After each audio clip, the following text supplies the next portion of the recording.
Okay, so I'm just going to jump in and do a little reading from Townsend's People Fuel. Just a little.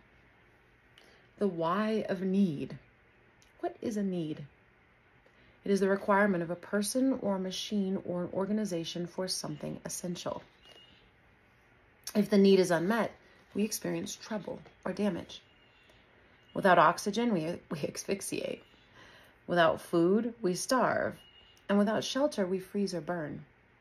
People with strong constitutions can last without these for longer periods than others, but ultimately the need wins out and must be met.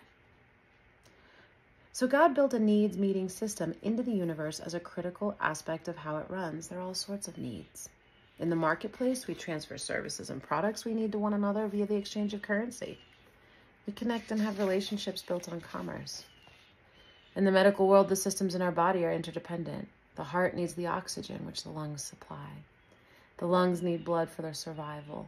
The brain needs the heart, and all the systems need the brain that tell them how to operate. I love that he's touching on that because we've gone over that with Alan Watts, right? When he talks about dicing things up into little groups and how ineffective that becomes. I already love that Townsend is seeing like the interconnectivity of all the systems. Artists and musicians need environments and relationships which are rich in experiences to create and express emotions and beauty. They're deeply moved by how they feel in their context and with the people in their lives.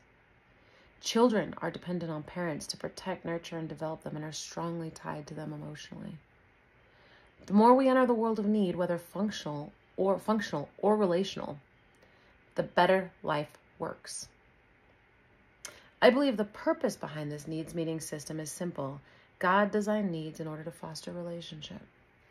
Isn't that funny? We have this idea of separation.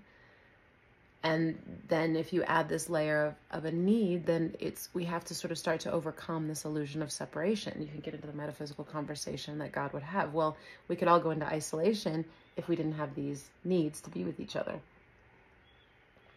If it wasn't easier in a community. And I think we've had a lot of breakdown of community. I'm seeing a lot of breakdown in relationship. And I'm so excited to start talking about or getting insight into the tools I don't have. What I don't know. Insight into what's going on with relational deficit and relationships so we can start to repair that in our communities and get our needs met. Because isn't that why we're seeing people act in such extreme ways or be so in such deep, dark walls that there's just no light whatsoever anymore? And it has to do with this isolation. So relationship was created to overcome the separation. I mean, I love that, I think. So when there is a lack on this side of the room and a provider for that lack on the other side, the two connect. Supply and demand. They are now related, and that is a good thing. The one who lacks is made whole, and the one who provides feels useful, and the two feel connected. God didn't have to do it this way. God at his essence is about love. We know and rely on the love God has for us. God is love. Whoever lives in love lives in God, and God in them. 1 John 4:16. And since love requires relationship, God is highly invested in relationship. He wants relationship with us, and he wants us to have relationships with each other. Needs bring us together into relationship. Think about the opposite situation. A person living in a self-sufficient and isolated manner. Say someone who lives away from others in the wilderness, surviving on his own, without a supportive community. A loner who insists on not being dependent on anything or anyone. While we might admire his strength, we don't tend to make him a model for the whole and successful life. At the same time, we have a loner part of ourselves as well, which has difficulty feeling and expressing our needs. I call it the sorcerer conflict.